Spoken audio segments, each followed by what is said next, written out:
कपड़े धोने वाली बहू। शादी के पहले से ही विभा को कपड़े धोने का बड़ा शौक था।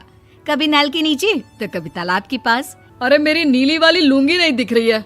विभा की अम्मा, कहाँ रखी है लुंगी? अरे वो तो विभा ने परसों ही धोकर रखी थी आपकी अलमारी में, देखो वहीं होगी। वो ना मैंने आज धो दी, मुझे लगा कि गंदी हो गई होगी। अरे कैसे गंदी हो गई थी, उसे तो मैंने पहना भी नहीं। हे भगवान, इस लड़की के कपड़े धोने की आदत से परेशान हो गया हूँ मैं। जितना तो घर में राशन नहीं आता, उससे कहीं ज्यादा डिटर्जेंट पाउडर का खर्चा है। इसकी शादी करवा दो, शादी जाए अपने घर में ही करे काम, फिर चाहे घर के कपड़े धोने हो या पूरे गांव के। हाँ ठीक बोल रही हो, देखता हूँ मैं कोई लड़का। वो दिन भी आ जाता है जब विभा को देखने लड़के वाले आ जाते हैं। लड़की मुझे अच्छी लगी। होने वाली सास कहती है, बेटी अगर कुछ पूछना है तो पूछ लो। वैसे तो हमारी लड़की बहुत ही शर्मीली है, जो बोल दो वो मान लेती है, इसे क्या पूछना होगा। अरे कैसी बात कर रही हो माँ, मुझे इन लोगों के घर रहना है, सवाल तो कई है। हाँ हाँ बेटा, पूछ लो ना, क्या पूछना है। आप लोगों के घर कपड़े कौन धोता है? सास का मुंह बन जाता है। देखो, अगर तुम ये कहना चाहती हो कि तुम्हें कपड़े धोने नहीं आते तो सुन लो, कपड़े मैं ही धोती हूँ, लेकिन तुम्हारे आ जाने के बाद मैं रुमाल तक नहीं धोऊंगी। अरे चुप रहना भाग्यवान, बहू बेचारी घर आई नहीं, उसे डराना शुरू कर दिया। वो क्या है ना बिटिया, अभी तक तो ये कल्लू की माँ ही धोती थी, लेकिन अब तुम्हारे पापा तो दहेज में वॉशिंग मशीन देंगे ही। तभी विभा की माँ बोल पड़ती है, सवाल भी पूछा तो क्या। वैसे भाई साहब, मशीन की तो फिर भी कपड़े धोने की कैपेसिटी होती है। मतलब जो बिटिया दे रहे हैं ना विभा, इसे कपड़े धोने का बहुत शौक है। ये आप लोगों के क्या, आस पड़ोस गांव मोहल्ले सबके कपड़े धो दे और उफ तक ना करे।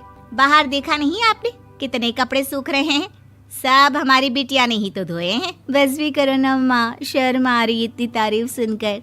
और तो और एक दाग निकाल कर दिखाओ तो मान जाऊं। हाँ अच्छा, माफ करना बेटा, मैंने गलत समझा। हमें तो रिश्ता बहुत पसंद है। और ऐसे जुड़ जाता है रिश्ता कपड़े धोने का शौक रखने वाली विभा का। उसकी शादी हो जाती है कोयला फैक्ट्री में काम करने वाले कल्लू के साथ। शादी के बाद अचानक विभा चिल्लाती हुई सास के पास आती है। सासू माँ, अरे सासू माँ कहाँ है आप? ये तो धोखा है, धोखा दिया आप लोगों ने मुझे। इसे ससुर के चक्कर के बारे में पता चल गया। अरे तो उसमें तुझे क्यों धोखा मिला है? अरे नल में पानी नहीं आता, कपड़े कैसे कब धुलेंगे? अच्छा, तू पानी नहीं आ रहा उसकी बात कर रही है। तो आपने क्या सोचा? कुछ नहीं। अच्छा, तेरी माँ ने कहा था कि कपड़े धोने का शौक है तुझे, याद आया मुझे। शौक बोलकर कपड़े धोने वाले मेरे जुनून को कम ना आके सासू माँ, कपड़ा धोना मेरा गुरूर है। तभी पति भी वहाँ आ जाता है। अभी मैंने इसे सनी देओल की फिल्म दिखाई है, उसी के डायलॉग मार रही है माँ। अच्छा सुन, साफ साफ बता रही हूँ, पानी सुबह 4 से 6 और शाम को 10 से 12 आता है, समझी? विभा टाइमिंग सुनकर हैरान हो जाती है। ये क्या भूतों का मोहल्ला है? सुबह 4 बजे उठकर कौन कपड़े धोता है? 4 बजे टंकी में पानी जाता है, फिर सारा दिन धोना ना, किसने मना किया? अरे कैसी बात कर रही हैं? 200 लीटर की टंकी में कितने कपड़े धो लूंगी मैं, सुबह ही उठ जाऊंगी मैं। अब क्या था, विभा सुबह 4 से लेकर रात के 12 बजे तक कपड़े ही धोती रहती। एक रोज सास पड़ोस से निकलकर कहीं जा रही होती है कि साथ वाली कहती है, हाँ कल्लू की माँ, जरा ये बताओ कि 2 साड़ी है, 2 ब्लाउज और एक पेटीकोट और एक नाड़े वाला लंबा कच्छा। हाँ तो? अरे तो क्या, कितना लोगी धुलाई ये बताओ। धोबन दिख रहे हैं हम क्या? हमारे पति सरकारी नौकरी से अभी रिटायर हुए हैं और बेटा सुपरवाइजर है कोयला फैक्ट्री में। धोबन समझ रखा है हमें? हाय रे कल्लू की अम्मा, माफ कर दो, वो तो मोहल्ले में यही सब बता रहे थे कि तुमने बहू को कपड़ा धुलवाने के काम में लगा दिया है। सास को पड़ोसन की बात सुनकर गुस्सा आ जाता है। वो घर पहुंचती है जहां घर के बाहर ही इतने सारे कपड़े सूख रहे होते हैं जितने कि किसी धोबन के घर पर। अरे ओ कल्लू की दुल्हन, बाहर निकल।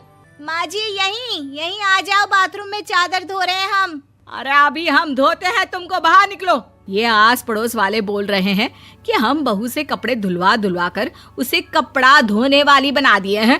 अरे छोड़ो ना माँ जी, किन लोगों की बातों में आती हो? आस पास के लोगों का तो काम ही होता है कि वो किसी तरह सास बहू को लड़ा दे। बहू सारे घर के कपड़े धोती है, ये क्या कम है? बोलिए। सास को भी लग जाता है कि वो बहू का ये सनकीपन नहीं छुड़वा सकती, इससे अच्छा है कि खुद ही चुप हो जाए।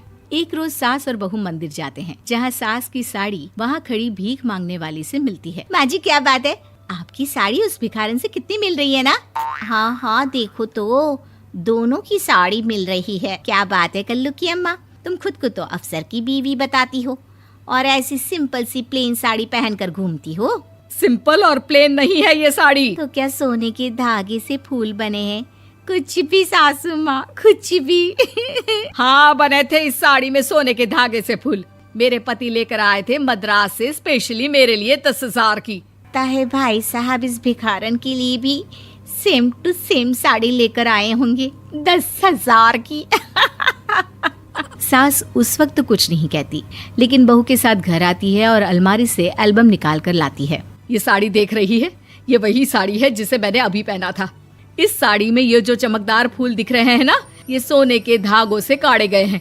लेकिन तू लोकल वॉशिंग मशीन ब्रश से घिस घिस कर सारे फूलों को निकाल कर साड़ी प्लेन कर दी। मुझे माफ कर दीजिए सासू माँ। और तो और, जब मैंने तुझे तेरी गलती के लिए कुछ नहीं कहा, लेकिन तूने तो सबके सामने मेरा मजाक ही बना दिया। क्यों? बहू को समझ में आ जाता है कि अब से उसका कपड़े धोना बंद।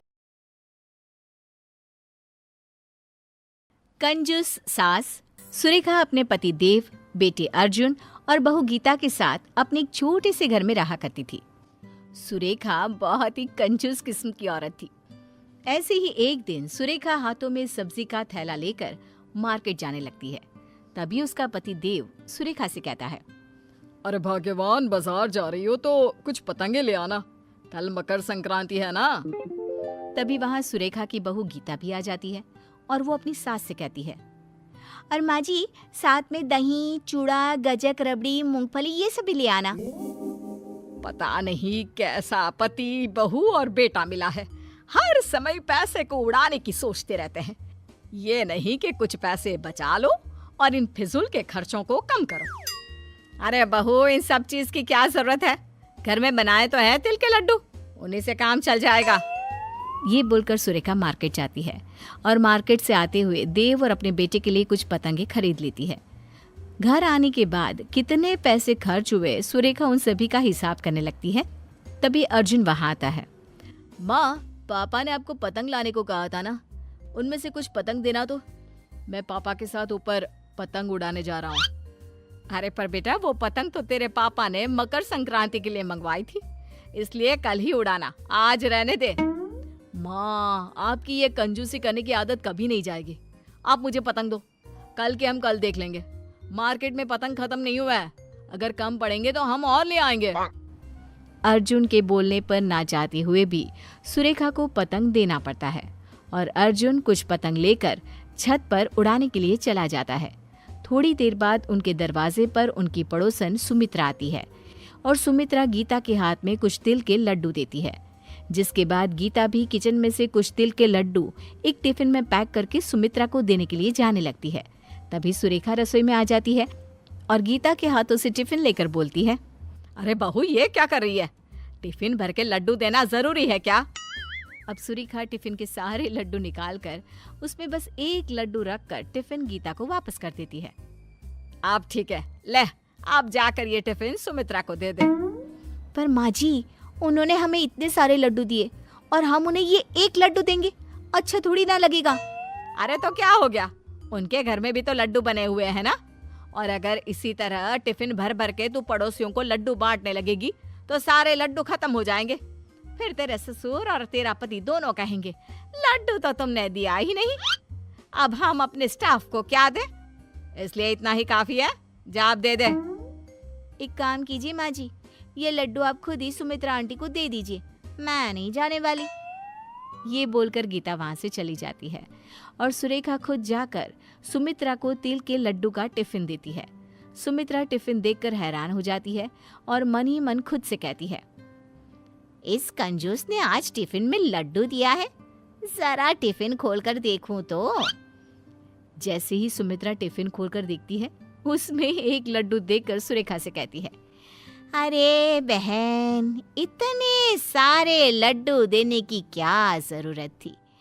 अब एक काम करो, ये लड्डू भी तुम ही रख लो, ठीक है? मैं चलती हूँ, हैप्पी मकर संक्रांति। सुमित्रा सुरेखा के हाथों में लड्डू का टिफिन देकर वहां से चली जाती है।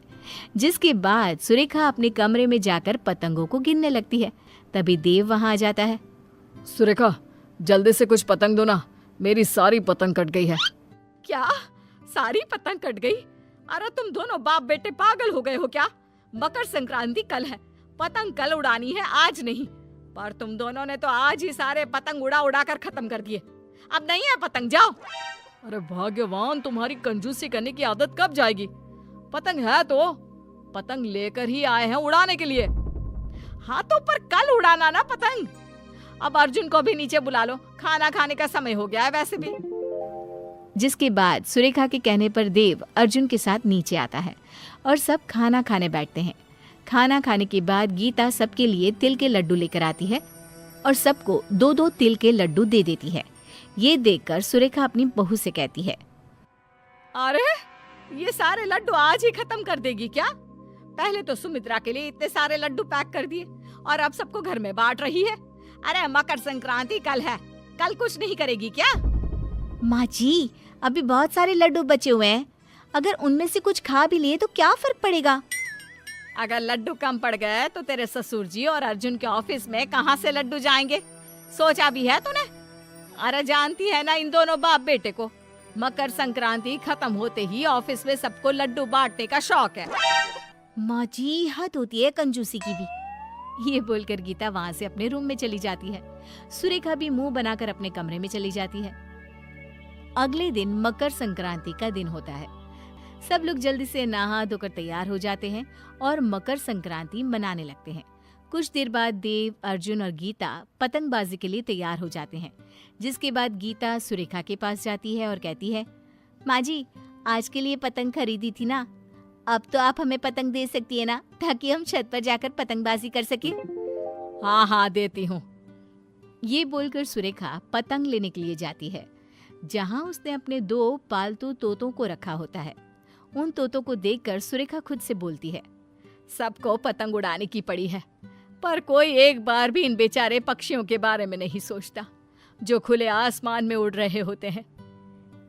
पतंग उड़ाने की वजह से न जाने कितने पक्षी घायल हो जाते हैं और अपनी जान से हाथ धो बैठते हैं।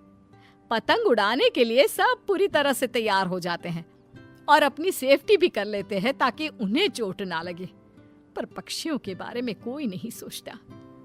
ये बोलकर सुरेखा सारे पतंग लाकर गीता को दे देती है। तभी वहां देव और अर्जुन आते हैं और कहते हैं, क्या कर रही हो गीता? हम कब से तुम्हारा छत पर इंतजार कर रहे हैं और तुम हो जो पतंग लेकर नीचे खड़ी हो। अच्छे से तैयारी कर लेना। हाँ हाँ भाग्यवान, पूरी तरह से तैयारी कर ली है, कुछ नहीं होगा हमें अब। चलो अब। मैं आप सबकी नहीं, उन मासूम पक्षियों की बात कर रही हूँ जो बोल भी नहीं सकते। न जाने आज कितने मासूम पक्षी इन पतंग के मंझों से घायल हो जाएंगे। आप लोगों का क्या है, आप तो मजे कर लेंगे, पूरे दिन पतंग उड़ा लेंगे, पर जान से हाथ कौन गवाएगा? ये पक्षी, आप लोगों को एंजॉय करना है, पतंग उड़ाना है, जाओ जाओ भाई आप। सुरेखा की बातें सुनकर तीनों हैरानी से एक दूसरे को देखने लगते हैं और फिर पतंग नीचे रख देते हैं। गीता अपनी सास से कहती है, माँ जी, आपने सही कहा, हमारी वजह से आज के दिन पता नहीं कितने निर्जीव पक्षी घायल हो जाते हैं, वो अपनी जान से हाथ गंवा बैठते हैं। आपने आज मेरी आंखें खोल दी।